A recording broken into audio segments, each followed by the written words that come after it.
आपने जो करोड़ों रुपए लगा दिए जीरो हो जाएंगे 1 सेकंड के अंदर। बिजनेस करेंगे तो कुछ पेमेंट आपकी मार्केट के अंदर फंसेगी। लेकिन अगर आपने फिडी वाले आए, शटर डाउन किया, सील लगा दिया, तो एडवोकेट के पास जब जाते हैं, जब फट के हाथ में आ जाते हैं। आज का जो मेरा प्रश्न है ना सर, वो लगभग मेरे सभी प्रश्न जो है बिजनेस को लेकर हैं।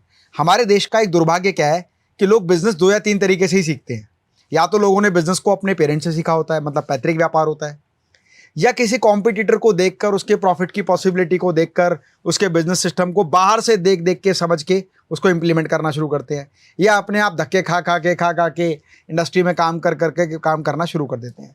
यहाँ पर सबसे महत्वपूर्ण बात क्या है कि बिजनेस का शुभारंभ तो कर देते हैं, पर उनसे संबंधित लीगल कंप्लाइंसेस क्या क्या होने चाहिए और क्या क्या फॉलो करने चाहिए, इस पर कभी ध्यान नहीं देते। और जैसे ही मैटर ऑफ डिस्प्यूट आता है, तब उन्हें याद आता है, यार मैंने तो ये लीगल कंप्लाइंसेस ही नहीं किए, मेरे पास तो राइट और अथॉरिटीज़ ही नहीं है। इस विषय पर आप हमारी ऑडियंस को क्या कहना चाहेंगे, क्योंकि मैक्सिमम लोग जो है वो बिजनेस से रिलेटेड हैं जो हमारे वीडियोस को देखते हैं। जी, please over to you sir.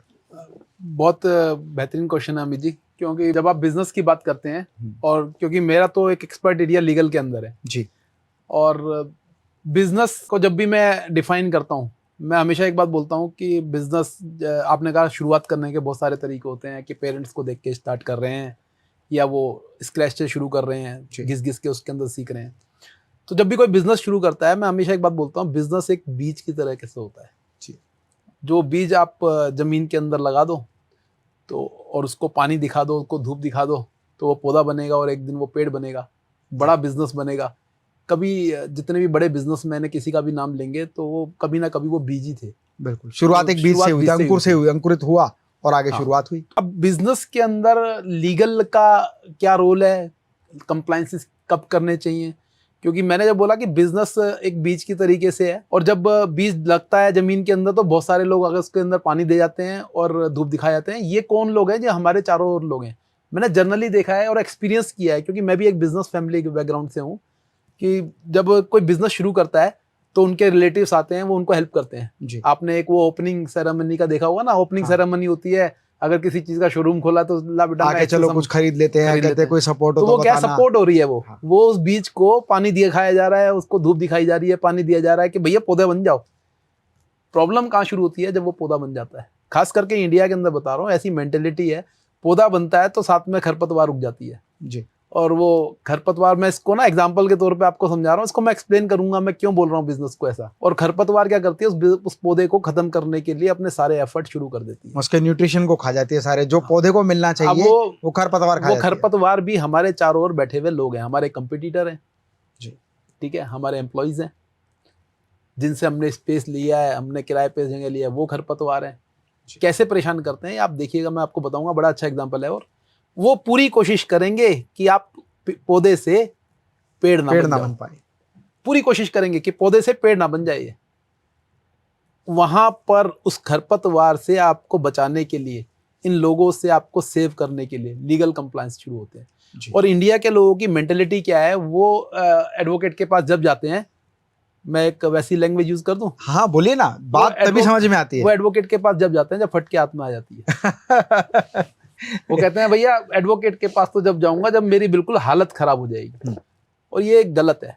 अगर हम बाहर के बिजनेसमैन की बात करते हैं, अगर हम यूएसए की बात करें, हम कहते हैं, क्योंकि हम हर चीज के अंदर ना, बिल्कुल, आप देखिए अभी दुबई में भी कल्चर चल रहा है, आप दुबई में कंपनी बनाए तो पहले वहां के लीगल कंप्लायंसेस पूरे करने पड़ेंगे आपको। अगर आपने बिजनेस सोचा, उस बिजनेस को पटल पे लाने से पहले सबसे पहला काम करते हैं, वो अपने साथ एक काउंसिल को, एक लीगल काउंसिल को एंगेज करते हैं। बिल्कुल। और वो लीगल काउंसिल क्या करता है? आपके उस खरपतवार से बचाने के लिए पहले दिन से काम शुरू प्रोविजन बनाना शुरू कर देता है। क्या करेगा? Terms, conditions, rule and regulations. कैसे? वो मैं बता रहा हूँ आपको। मैंने खरपतवार किनको बोला आपको? कि आपके कंपटीटर। तो आपके कंपटीटर से आपको बचाने के लिए, अब कंपटीटर कब इफेक्ट करेगा? आपने काम शुरू करा, आपने कोई ऐसा नाम रख लिया जो किसी और के ऑलरेडी लिया हुआ है, तो आपका क्या मतलब है? आपने कंप्लायंस में ट्रेडमार्क का ध्यान नहीं दिया, आपने ट्रेडमार्क में गलती कर दी। मैं तो इस बात को दूसरे तरीके से कहता हूं सर, आपने चलो लीगल के उससे बताया, मैं बिजनेस पॉइंट ऑफ व्यू से कहता हूं।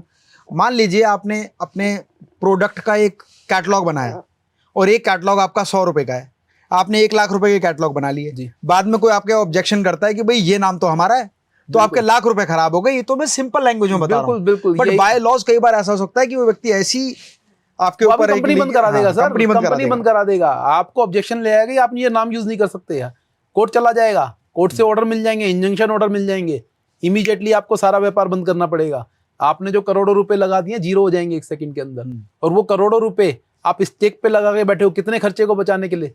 बहुत छोटा सा अमाउंट जो 1000 में आपका खर्च होना है, उस छोटे से अमाउंट को बचाने के लिए आप करोड़ों रुपए स्टेक पे लगा देते हो जी। तो ये तो खरपतवार हुई जो कंपटीटर्स हैं। और बहुत सारी चीजें जो कंपटीटर्स आपको दुखी कर सकते हैं, जो आपको लीगल कंप्लायंस बचाएंगे। दूसरी चीज एम्प्लॉइज। अब आपने बिजनेस शुरू कर दिया, कोई एग्रीमेंट्स ही नहीं है आपको एम्प्लॉइज को लेकर के, आप रखे जा रहे हो, भरे जा रहे हो एम्प्लॉइज। और फिर क्या होता है, एक ऐसा टाइम आता है आपको कंप्लायंस पूरे करने में तक आती है, आपको डिपार्टमेंट, आपके पास ESIPF के डिपार्टमेंट वाले आ जाएंगे, आपसे पैसे मांगेंगे, या आपको कंप्लायंस पूरे करने को बोलेंगे, या आपके ऊपर कॉस्ट लगाएंगे, आपके ऊपर डैमेजेस पुट करेंगे।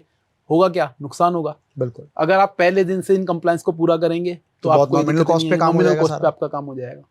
इसके अलावा मान लीजिए आपने कोई प्रोमाइसेस लिया है, आप लैंड ओनर है। होता क्या है, जब बिजनेस शुरू करते हैं लैंड ओनर के पास जाएंगे, सर मैं छोटा सा बिजनेसमैन हूँ, मेरे को काम शुरू करना है, आप मेरे को एक किराए पे दे दीजिए। लैंडलॉर्ड कहेगा ठीक है ले लो यार किराए पे, वो जो रीजनेबल रेंट होगा वो आपसे क्लेम करेगा। अब आपने गलती क्या करी, भाई बंदगी में रेंट एग्रीमेंट प्रॉपर नहीं बनाया, आपने लीज एग्रीमेंट प्रॉपर नहीं बनाया। देख लिया भाई, ये तो काम धंधा बहुत बढ़िया कर रहा है, मोटा पैसे छाप रहा है। अब 2 साल बढ़िया गाड़ी में आता है, ये तो पौधा बन गया और पेड़ बनने की तैयारी है इसकी।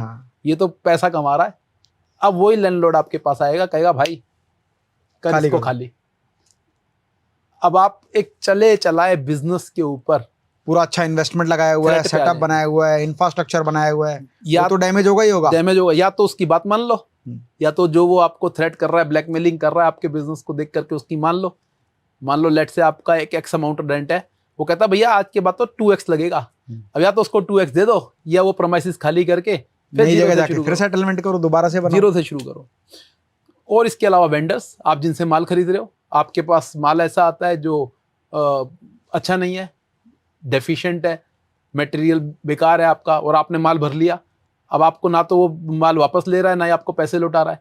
तो ये सारी चीजें अगर आप लीगल कंप्लायंस को पहले दिन से कॉन्ट्रैक्ट्स को बनवाएंगे, वेटिंग कराएंगे, वो लीगल काउंसिल को मिलकर के इनको कंप्लीट करेंगे कंप्लायंस को, तो ये बहुत सारी चीजें हैं जो बिजनेस को बाद में आपको सपोर्ट करेंगी और आपको पेड़ बनने के लिए पूरी मदद सपोर्ट करेंगे। ये तो बहुत अच्छा आपने जवाब दिया सर। एक एग्जांपल मैंने भी अपने पिछले एक रोप के ट्रेनिंग प्रोग्राम में दिया था, result oriented program for entrepreneur, जो हम लोग वर्कशॉप करते हैं। उसमें काफ़ी अच्छे इंडस्ट्रियलिस्ट थे, बिजनेस ओनर थे।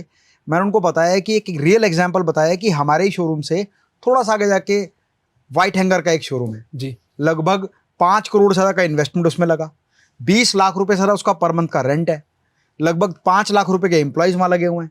और वहाँ पर छोटी सी एक मिस्टेक उनसे हो गई, उन्हें शॉप एस्टेब्लिशमेंट एक्ट जो सर्टिफिकेट होता है, शॉप एस्टेब्लिशमेंट सर्टिफिकेट, वो लिया नहीं हुआ था। MCD वाले आए, शटर डाउन किया, सील लगा दिया। 1200-1500 रुपए मुश्किल 1200 से 1500 रुपए गवर्नमेंट की फीस है, ऑनलाइन अप्लाई हो जाता है। 5 लाख रुपए वो सील खोलने के और लाइसेंस अप्लाई करने के उनको देने पड़े। तो छोटी छोटी चीजों को जब हम बचाते हैं तो कहीं ना कहीं वो बड़ा नुकसान कई बार हमें दे देते हैं। दूसरा, अगर लाइफ में आप आगे बढ़ना चाहते हैं तो अपने कंप्लायंसेस को ठीक तरीके से करेंगे तो आपके मन में भी एक कॉन्फिडेंस होगा, पावर होगी। और अगला जो मेरा प्रश्न है, ये तो बात रही, चलो ठीक है, अभी वो पेड़ धीरे धीरे बढ़ना शुरू हुआ, खरपतवार को भी मैनेज करना सीख गया, अब पेड़ की शाखाएं बनने लग गई जी। अभी तक तो हम क्या कहते हैं कि भाई जो बिजनेस है वो हमारे कंट्रोल में है, बाकी चीजों पे कंट्रोल नहीं है, कॉम्पिटिटर पे कंट्रोल नहीं है, एम्प्लॉय पे कंट्रोल नहीं है, लैंडलॉर्ड पे कंट्रोल नहीं है। चलो मान लो हमने इन सबको कंट्रोल कर भी लिया जी, तो दूसरा फेज शुरू हो जाता है कि अब आपका जो पौधा था वो जब वृक्ष बनने लगा और शाखाएं निकलने लगी, तो वो शाखाएं भी अपने आप में एक इंडिविजुअल आइडेंटिटी रखते हैं जी। आपके डीलर हैं, आपके डिस्ट्रीब्यूटर हैं, आपके फ्रेंचाइजी हैं, आपके स्टॉक डिपो वाले लोग हैं, वो कहीं ना कहीं आपके एम्प्लॉय तो है नहीं, वो आप ही की तरह पावरफुल लोग हैं, उन्होंने आप ही की तरह बिजनेस में पैसा लगाया है, और उस पैसे के लगाने के बाद उन्होंने देखा है तो बड़ा तगड़ा बिजनेस है, चलो मैं भी इस बिजनेस को कर लेता हूँ, या इनका माल दबा लेता हूँ, या इनकी फ्रेंचाइजी का बोर्ड हटा के अपना लगा लेता हूँ। क्या कर लेंगे, डिस्ट्रीब्यूटर हैं, ठीक है, माल आपकी नाम इनका चलता रहेगा, साला बैकएंड में माल किसी और से लेते रहेंगे, जो इन्फीरियर गुड सप्लाई कर रहा है, सस्ते में सप्लाई कर रहा है, लो क्वालिटी मटेरियल, उससे लेना शुरू कर देंगे। तो ये भी तो एक कहीं ना कहीं प्रॉब्लम की बात आई थी, इससे कैसे बचा जा सकता है, ये थोड़ा सा आप बताइए। देखिए अमित जी, आप राइट टू वर्क तो किसी का रोक नहीं सकते जी। आप कहना चाह रहे हैं कि आपके पैरेलली एक आप जिस इंडस्ट्री में वर्क कर रहे हैं जी, आपके पैरेलली एक कंपटीटर आ गया और आप ही, और वो हमारा कंपटीटर नहीं था, हमारी ही इंडस्ट्री का एक पार्ट था, हमारे डीलर या फ्रेंचाइजी था जी। हाँ, अगर आपकी इंडस्ट्री का पार्ट था जी, और अगर आपने प्रॉपर कॉन्ट्रैक्ट उसके साथ करे हुए हैं जी और कॉन्ट्रैक्ट में आपने नॉन कम्पिटेंट की आपने क्लोज डाले हुए हैं कि जी नॉन कम्पिटेंट एक हमारा क्लोज जी होता है उसके अंदर कि आप कभी भी सेम बिजनेस के अंदर हम्म, हमारे साथ compete नहीं करोगे। जी अगर ये क्लोज डाले हुए हैं और उसके अंदर आपने प्रॉपर एग्रीमेंट करे हुए हैं तो आप रोक सकते हो। बिल्कुल। अपने लोगों को तो रोक सकते हो। मैं जो बोल रहा हूँ कि राइट टू वर्क अदर तो आप लोगों के किसी लिए है। छीना नहीं आप जा ऐसा सकता? नहीं है कि अगर आज की डेट में आपने एक काम शुरू करा कि आप दूसरे पर्सन को बोलो भैया ये काम कभी नहीं करोगे। हाँ, सर्टेन लेवल तक आप रिस्ट्रिक्शंस लगा सकते हो। वो किस तरीके से है, आप अगर आपका बिल्कुल ही एक यूनिक प्रोडक्ट है तो आप उसका पेटेंट करा सकते हो, तो आप उस यूनिकनेस को हमेशा बचा के रख सकते हो। आप अपने नाम को ट्रेडमार्क करा सकते हो, तो अपने जी नाम को बचा के रख सकते हो। बिल्कुल आप अपने एम्प्लॉइज के साथ कॉन्ट्रैक्ट कर सकते हो ताकि वो दूसरी इंडस्ट्री के अंदर सेम जी। इंडस्ट्री के अंदर जाके जॉब बिजनेस ना कर सके। टेरिटरी को हम बाउंड कर सकते हैं कि भाई आप नया बिजनेस इस टेरिटरी में हाँ, यहाँ नहीं आप करेंगे। अपने डीलर्स को, आप अपने डिस्ट्रीब्यूटर्स को रिस्ट्रिक्ट कर सकते हो सेम इंडस्ट्री के अंदर दूसरे पर्सन के साथ जाके काम करने से। तो ऐसी बहुत सारी चीजें जो आपका आप कर एग्रीमेंट सकते होते हो। समय जी, agreement, रहते समय रहते with in the duration of your agreement आप बाउंड कर सकते हैं कि अब आप कॉम्पिटिटिव इंडस्ट्री के अंदर कॉम्पिटिटिव इंडस्ट्री डील नहीं जॉब करेंगे, एक्सक्लूसिवनेस तो बनी इससे रहेगी। आप काफी हद तक इसको कंट्रोल कर दोगे। आप मतलब अपने जैसा दूसरा पेड़ बनने से रोक नहीं सकते हो, लेकिन अपने पेड़ को मजबूती दे सकते हो। बिल्कुल। अपने पेड़ की शाखाओं को इतनी मजबूती दे सकते हो कि वो हमेशा कि आपको कोई अच्छे काटने फल का देता प्रयास रहे, ना करे। काटने का प्रयास ना करे। चाहे अपना अलग नया पेड़ अपना लगा ले। अलग चाहे कोई नया पेड़ लगाना चाहे तो आप उसको नहीं रोक सकते हो, बिल्कुल, लेकिन बिल्कुल। आप बहुत सारी चीजों में रिस्ट्रिक्शंस करके आप ऐसी कम्पिटिटिव इंडस्ट्री से compete कर सकते हो जी और अपने आप को उस पर्टिकुलर इंडस्ट्री के अंदर नंबर 1 पे बना सकते चलिए हो। देखिए, ये तो आज की हमारी पूरी कहानी ना वृक्ष के इर्द गिर्द आ गई और वही बात व्यापार पे लागू होती है। जी। आपने बीज से शुरुआत की, मैं उसको शाखाओं तक लेके आया। जी अब इसे थोड़ा और आगे चलते हैं, हम फल पर बात करते हैं। जी आपने पूरी मेहनत से छोटे से बीज को पौधा बनाया, पौधे से वृक्ष बनाया, वृक्ष की शाखाएं बनाई, अब उस पर फल आने लग गए। जी फल का मतलब अब आपका प्रोडक्ट मार्केट में नेम फेम पर आने लगा, लोग पसंद करने लगे, आपका प्रोडक्ट मार्केट में जाने लगा। और क्या कहते हैं कि हर एक बिजनेस जो है ना वो सेलर के इर्द गिर्द घूमता है। अगर आपके पास बायर है तो आप डील कर सकते हैं। अब बायर ने आपसे मटेरियल भी ले लिया, आप हाथ जोड़ के उसके सामने खड़े भी हैं। अब यहाँ पर प्रॉब्लम आ गई कि आपने धीरे धीरे धीरे धीरे उस बायर ने ऐसा ट्रस्ट बिल्ड कर लिया कि आपका माल जाता जा रहा है, पेमेंट आती जा रही है, और माल जा रहा है और पेमेंट आ रही है, पर धीरे धीरे धीरे धीरे जो माल का लेवल है ना वो बढ़ता जा रहा है और पेमेंट का जो रिकवरी है वो कम होती जा रही है। पता लगता है 3-4 साल बाद उस पर मेरे 2 करोड़ रुपए रह गए। और कई बार हम ऐसे रिलेशन में आ जाते हैं कि यार ठीक है, तो बिजनेस ट्रांजेक्शन आ जाएंगे, माल देते रहते हैं। वहां पर पैसा डूबने की संभावना हो जाए तो कहीं ना कहीं कंपनी का ग्राफ एक झटके में नीचे आ जाता है। कहते हैं पेपर मनी हमने कमाई है, एक्चुअल मनी हमारे पास है ही नहीं। बुक्स में तो हमारे पैसा ही पैसा है, पर एक्चुअल में बेड डेट हो गया सारा। इस प्रावधान से बचने के क्या तरीके हैं, चेक बाउंसिंग को लेकर या इस तरह के एग्रीमेंट्स को लेकर, ये थोड़ा आप जरूर बताएं, क्योंकि लोग सबसे ज्यादा मारना यही खाते हैं।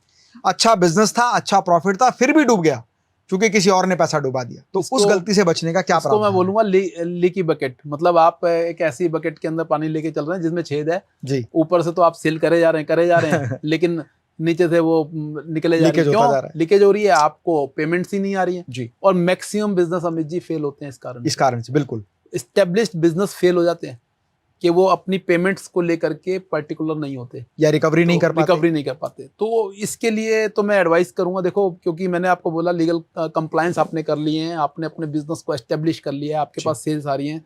अब जब पेमेंट की बात आती है, क्योंकि पेमेंट एक ऐसी चीज है जो बिजनेस को नेक्स्ट लेवल पे लेके जाएगी। बिल्कुल। तो पेमेंट के लिए आपको मैं प्रोविजंस बता देता हूँ, अवेयर रहें कि पेमेंट्स को निकालने के लिए, क्योंकि मैं ऐसा नहीं कह सकता कि आप इसको पूरे तरीके से खत्म कर देंगे। ह्यूमन एक टेंडेंसी है, जब आप बिजनेस करेंगे तो कुछ पेमेंट आपकी मार्केट के अंदर फंसेगी जी। लेकिन अगर आपने प्रॉपर कॉन्ट्रैक्ट करे हुए हैं और अगर आपको कानून मालूम है जी तो कानून मैं समझा देता हूँ। मेन 2-3 चीजों के इर्द गिर्द घूमता है जी। अगर हम चेक बाउंस की बात करते हैं, अगर आप किसी को माल दे रहे हैं और उससे पोस्ट डेटेड चेक ले रहे हैं या सिक्योरिटी चेक ले रहे हैं, तो आप उन सिक्योरिटी चेक को प्रेजेंट करके बाउंस आप बाउंस करा सकते हैं। अगर वो पेमेंट नहीं दे रहा, बाउंस कराने के बाद चेक बाउंस का केस उसके ऊपर चला सकते हैं। लेकिन इसमें इंपॉर्टेंट चीज है, चेक बाउंस का केस के अंदर लिमिटेशन बड़ी ही पार्टिकुलर है। आप जिस दिन चेक बाउंस करेंगे उसके 1 महीने के अंदर अंदर आपको नोटिस डालना है। नोटिस डालने के बाद 15 दिन का टाइम देंगे उसको जवाब देने के लिए, आप पेमेंट करने के लिए, और 15 दिन के बाद आपको 1 महीने का टाइम है कोर्ट में केस डालने के लिए। ग्रेट। तो आपका चेक बाउंस का केस का रिजल्ट पक्का है। अगर आपकी पेमेंट आपके बिल्स के ऊपर है, इनवॉइसेस के ऊपर है, आपको 100% कोर्ट से रिलीफ मिलेगा, जिसके अंदर उस पर्सन को जिसने चेक बाउंस कराया है उसको 2 साल तक की जेल हो सकती है और डबल द अमाउंट, जितना वो चेक का अमाउंट लिखा हुआ है, डबल द अमाउंट उसको एज ए फाइन देना पड़ सकता है। ये तो हो गया एक क्रिमिनल केस। अब लेकिन मैं यहाँ पर बता रहा हूँ, क्योंकि ये रिकवरी नहीं है, तो आपको अगर अपने पैसा चाहिए तो सिविल केस जरूर फाइल करना है। अच्छा, रिकवरी सूट और फाइल करेंगे अब रिकवरी सूट के लिए गवर्नमेंट ने, खास करके अब जो करंट की गवर्नमेंट ने बहुत अच्छा काम करा है बिजनेसमैन के लिए। कमर्शियल एक्ट इंट्रोड्यूस करा है। अच्छा, कमर्शियल कोर्ट एक्ट। अब सभी जिलों के अंदर कमर्शियल कोर्ट बन रही हैं। उन कमर्शियल कोर्ट का काम ही ये है, उन कमर्शियल कोर्ट का काम ये है कि जो कमर्शियल ट्रांजैक्शंस हैं उसके अंदर जो पेमेंट के डिस्प्यूट है उनका निपटारा करना। तो अगर आपकी कोई पेमेंट नहीं आ रही है और आपके पास एग्रीमेंट है और पैसा लेना, इनवॉइसेस को लेके कमर्शियल कोर्ट के अंदर केस डालिए ना, बड़ा ही फास्ट रिजोल्यूशन है। बड़ा ही टाइम बाउंड कर दिया गया है उसको।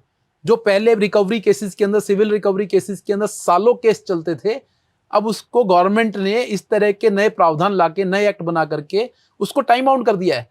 और मैं आपको बताना चाह रहा हूं कि अगर आपको किसी से पेमेंट लेनी है, इनवॉइसेस पे पेमेंट लेनी है, तो कमर्शियल कोर्ट के अंदर 1 से 1.5 साल के अंदर डिसीजन आ जाता है। ओके।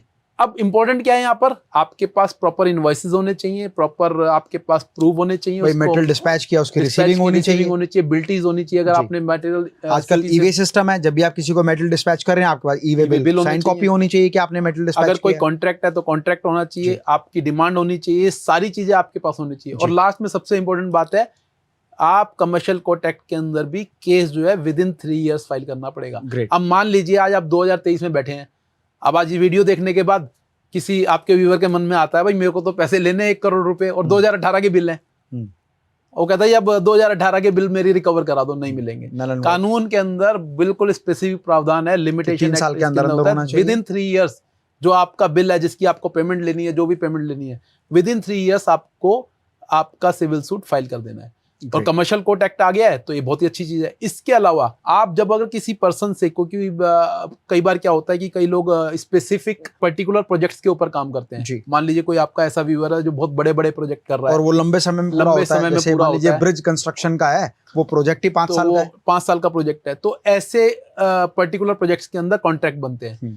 इन कॉन्ट्रैक्ट्स के अंदर एक प्रोविजन जरूर डाला जाता है जो होता है आर्बिट्रेशन एंड कॉन्सिलेशन एक्ट का। ओके, जरूर पढ़ लीजिए। डिस्प्यूट रिजोल्यूशन एक अल्टरनेट डिस्प्यूट रिजोल्यूशन सिस्टम है, क्योंकि जनरली बड़े प्रोजेक्ट्स के अंदर जो कंपनीज हैं या जो बड़े प्रोजेक्ट्स को करने वाले हैं वो कोर्ट जाना पसंद नहीं करते हैं और वो उसको आर्बिट्रेशन के थ्रू सुलझाना चाहते हैं। जबकि अभी रिसेंटली इस तरह की जजमेंट आ गई है कि आप सोलो आर्बिट्रेटर अपॉइंट नहीं कर सकते हैं। इसका मतलब क्या है, अब आपको आर्बिट्रेशन के थ्रू अपना डिस्प्यूट रिजोल्व करना है। तो आप इस पर्टिकुलर एक्ट के हिसाब से जो भी आपका कॉन्ट्रैक्ट हुआ है उसके हिसाब से आर्बिट्रेटर अपॉइंट कराइए। आर्बिट्रेशन के अंदर 6 महीने के अंदर डिस्प्यूट रेजोल्यूशन होता है। जो काम कोर्ट के अंदर 1.5 साल में हो रहा है, आर्बिट्रेशन में वो काम 6 महीने में होगा। एक प्रोविजन और जो कई बार हम लोग डालना भूल जाते हैं, अगर आपकी कंपनी जो है वो जिस भी स्टेट की है, मैं एग्जांपल लेता हूँ, मान लो दिल्ली की स्टेट की है, तो जब भी आप अपना कॉन्ट्रैक्ट ड्राफ्ट करें तो वहाँ दिल्ली जुडिशरी जरूर डालें। हाँ, ये इंपॉर्टेंट है, जरूरी नहीं है। देखिए, ये आपका जुडिक्शन आपने बात करी जी, क्योंकि जुडिक्शन कहीं के भी हो सकती है। मान लीजिए एक बायर है, एक सेलर है। बायर जो है लखनऊ का है और सेलर जो है वो दिल्ली का है। सेलर कोई चीज बायर को सेल कर रहा है और वो एक कॉन्ट्रैक्ट ड्राफ्ट कर रहे हैं उसके अंदर। अब कॉन्ट्रैक्ट में वो जहां की जुडिक्शन लिखेंगे तो वहीं पर केस डलेगा। अब मान लीजिए अगर उन्होंने जुडिक्शन लिख दी यूपी, तो यूपी कोर्ट के अंदर अगर आपको कमर्शियल कोर्ट में डालना है तो यूपी कोर्ट जाना पड़ेगा। उस केस में उस कंपनी कोर्ट के वहां जाना पड़ेगा। अगर आपका आर्बिट्रेशन एक्ट है तो यूपी में ही आर्बिट्रेशन चलेगा। तो ये सारी चीजें कॉन्ट्रैक्ट पे टाइम पे जी। तो जब भी आप कॉन्ट्रैक्ट ड्राफ्ट करते हैं तो कोशिश कीजिए कि एक काउंसिल को, एक एडवोकेट को अपने साथ एंगेज कीजिए। कुछ उनको जो भी उनकी कंसल्टेशन फी आप उनको पे कीजिए और उन कॉन्ट्रैक्ट को पढ़वा लीजिए, ताकि उन कॉन्ट्रैक्ट को करने से पहले आपको कोई भी साइनिंग करने से पहले आपको अगेंस्ट अगर कोई चीज होगी तो वो आपको आगाह कर देंगे, भाई ये आपके अगेंस्ट जा सकती है। एक प्रश्न जो मैं अपनी तरफ से पूछना चाहता हूँ, कई लोग सोचते हैं ना कि यार बिजनेस करना है तो बिजनेस कंसल्टेंट की क्या जरूरत है, हम तो खुद ही अपने हिसाब से प्लान कर लेंगे। चलो, बिजनेस कंसल्टेंट तब भी उस बिजनेस को एस्टेब्लिश करने में मदद कर रहा है। अब बात आती है लीगल कंसल्टेंट, अभी कोई प्रॉब्लम ही नहीं आई तो लीगल कंसल्टेंट क्यों हायर करें? कितना बड़ा इंपॉर्टेंट रोल है एक बिजनेस में legal consultant and business consultant का, जब आप बिजनेस को एक बीज से एक वट वृक्ष बढ़ाना चाहते हैं, ये जरूर आप बताएं। देखिए, अगर मेरे से पूछते हैं कितना बड़ा रोल है, मैं कहता हूँ रोल ही इन्हीं का है। आप चाहे बिजनेस कंसल्टेंट की बात करें, चाहे आप लीगल कंसल्टेंट की बात करें, क्योंकि आप अपना एक सपनों का घर बनाने जा रहे हैं। अब उसको आपको पटल पे लाना है, मेहनत आप कर रहे हैं। देखो, आप समझ लीजिए, जो भी इस तरह की चीजें सोचता है, क्योंकि वो ये देख रहा है कि पैसा लग रहा है। और मैं हमेशा बोलता हूँ, पैसा नहीं, आपका समय लग रहा है। पैसा तो रिकवर किया जा सकता है, समय रिकवर ज्यादा इंपॉर्टेंट चीज है, आपका समय लग रहा है। आपको एक छोटी सी सलाह आने वाले समय में आपका बहुत बड़ा टाइम बचा सकती है। बिल्कुल। अगर हम बिजनेस कंसल्टेंट की बात कर सकें तो हो सकता है वो ठोकर खाने के बाद जो चीज उसको 5 साल बाद समझ में आएगी, वो बिजनेस कंसल्टेंट हो सकता है वो पहले दिन बता दे कि भैया ये चीज तेरे साथ होने वाली है। ऐसी लीगल कंप्लायंसेस में सेम है, जो समस्या आगे 10 साल में आने वाली है वो पहले सॉल्व कर तो दे। आपने जो अपने दिमाग में अपने सपनों का घर बनाया है, उस घर के अंदर अगर कोई कमी नहीं छोड़ना चाहते तो मैं एडवाइस करूंगा कंसल्टेशन जरूर ले लें, चाहे वो किसी भी चीज से रिलेटेड हो, चाहे वो किसी भी चीज से रिलेटेड हो, क्योंकि कंसल्टेशन जनरली एक टेंडेंसी है।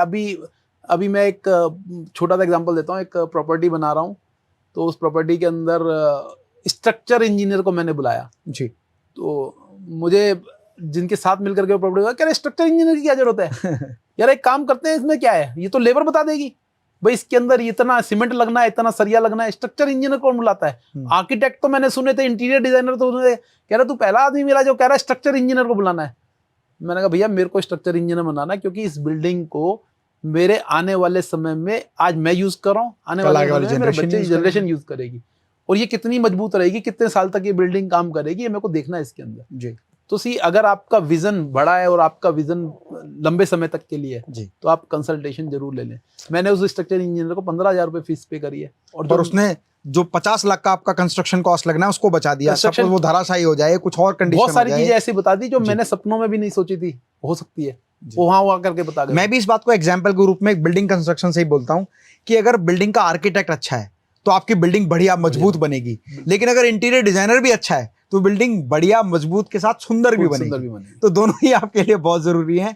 इसलिए जब भी आप डिसीजन लेना तो कंसल्टेंट्स को जरूर हायर करें। इसके अलावा आपके मन में कोई भी प्रश्न हो, चाहे वो लीगल कंप्लायंस से संबंधित हो या बिजनेस की कंसल्टिंग से संबंधित हो, वो प्रश्न आप हमें कमेंट बॉक्स में जरूर लिखें।